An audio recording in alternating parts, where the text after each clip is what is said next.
सलाम रहमतुल्लाह। यहाँ जहाँ हमने आलू जहाँ से बर्दाश्त किए हैं वहाँ हम अब प्याज की पनीरी लगा रहे हैं। मैं एक डंडे से उसमें सुराख किए जा रहा हूँ बेड में, और पाव उसके पीछे पीछे एक एक प्लांट लगाए जा रहे हैं। यहाँ पे अब हम जहाँ से हमने आलू हार्वेस्ट किए थे, इधर तो हमने वही पालक जो यहाँ पे करीब करीब लगी हुई थी उसको स्प्रेड आउट कर दिया इसमें। अल्हम्दुलिल्लाह पत्ते उनके पालक के खड़े हैं। I think it's doing well, it's gonna be okay. एक आध दफ़ा पानी, अब उसको मुझे नहीं पता कब इसका मौसम आएगा, पानी एक दफ़ा लग गया इसको जब भी इसकी बारी आई पानी की। इस बेड पे तो हम उस तरह से लगा रहे हैं जिस तरह से बेड बनाया हुआ है और हम जिस डायरेक्शन में चलना चाह रहे हैं उस तरह से। एक तो ये हमारी प्याज की पनीरी है नीचे, which is quite sad looking, लेकिन this is how it is. जब आप पौधे लेके आते हैं तो जड़ें उसके साथ अच्छी हैं। अगर आप चाहें तो इसको सारे को काट सकते हैं, लीव्स को, क्योंकि लीव जो स्ट्रेस डाल रहा है पौधे पे, पौधा उससे फ्री हो जाए। और उसके बाद में उसको जहाँ मर्ज़ी लगाते जाएं। ये इंशाल्लाह अब एक दिन का काम तो नहीं है, ये इंशाल्लाह अगले 2-3-4 दिन में लगेगी। और वही जो हम कहते हैं कि जहाँ एक दफ़ा आलू लगा लें वहाँ से निकालते रहें। तो अब जब भी सफाई के लिए आते हैं, वो बेड ठीक किया तो ये बेड बनाए हैं तो नीचे से और आलू निकल आए। ये तरीका तो था जिस तरह से, जिस डायरेक्शन में हम जाना चाह रहे हैं। ये है जो हमारे लोकल करते हैं, नथिंग रॉन्ग विद इट, बिल्कुल ठीक है। लेकिन ज़रा एफर्ट है कि हर दफ़ा इसको बनाना पड़ता है, लेवल करना पड़ता है, चीज़ें लगानी पड़ती हैं। उसके बाद में फिर इसमें कुछ और लगाएंगे तो फिर इसको लेवल कर देंगे, फिर इसकी ज़रूरत नहीं रहेगी बेड्स की। लेकिन इसमें जो हमारे यहाँ करते हैं वो ये कि इसके साथ इसमें चिली लगा देते हैं, और वो फिर पहले प्याज हार्वेस्ट हो जाता है, फिर चिली जो है वो बाद में आप हरी मिर्च हार्वेस्ट कर लेते हैं।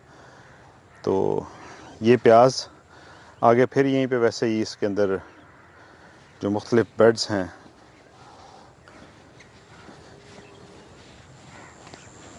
इसके अंदर फिर से मटर लगे हुए हैं, आगे फिर मटर हैं, फिर चने हैं बीच में, और यहाँ से मूलियाँ, गाजरें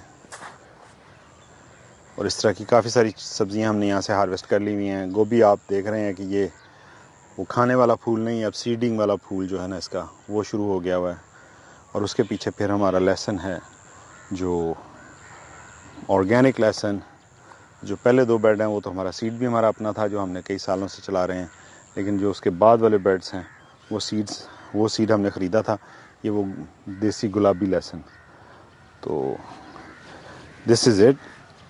नवीद भाई के चैनल का लिंक मैंने प्रीवियस वीडियो में भी दिया हुआ है, और सारे लोग जो हैं वो उसको सब्सक्राइब कर लेने से फ़ायदा ये होगा, एक तो वो बड़ी कॉम्पैक्ट शॉर्ट, मेरी वीडियोज़ ज़रा लंबी हो जाती हैं, उनकी वीडियोज़ बड़ी कॉम्पैक्ट शॉर्ट वीडियोज़ होती हैं, और इन्फॉर्मेशन उसमें भी जैम पैक्ड होती है।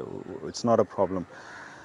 बाकी ये है कि जिस तरह से मैं अब एब्सेंट हूँगा यहाँ पे, उनकी जो चैनल है उस पर इसकी अपडेट सारी चलती रहेंगी। वो यहाँ आएंगे, काम करेंगे, देखेंगे, हार्वेस्ट करेंगे।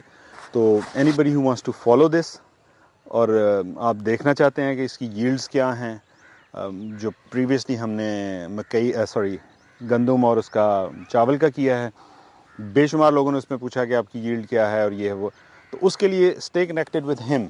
उनका जो चैनल है उस पे वो, जब अब गंदम की ऑब्वियसली जब कटाई होगी मैं यहाँ पे नहीं हूँगा, तो वो यहाँ पे होंगे, वो उसको डॉक्यूमेंट करेंगे कि ये हमारी वो ऑर्गेनिक गंदम है जिसको हमने इस तरह से लगाया है।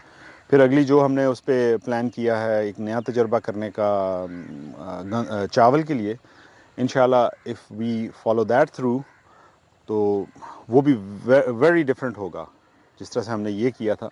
तो वो भी ऑब्वियसली वही उसको डॉक्यूमेंट कर सकेंगे, क्योंकि मैं तो यहाँ पे हूँगा नहीं।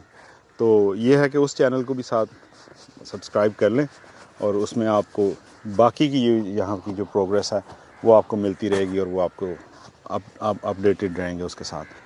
इंशाल्लाह this is it for now, क्योंकि मेरी 2-3 दिन में तो फिर फ़्लाइट है और मैं चला जाऊँगा वापस। तो this is it for now from here. सलाम रहमतुल्लाह।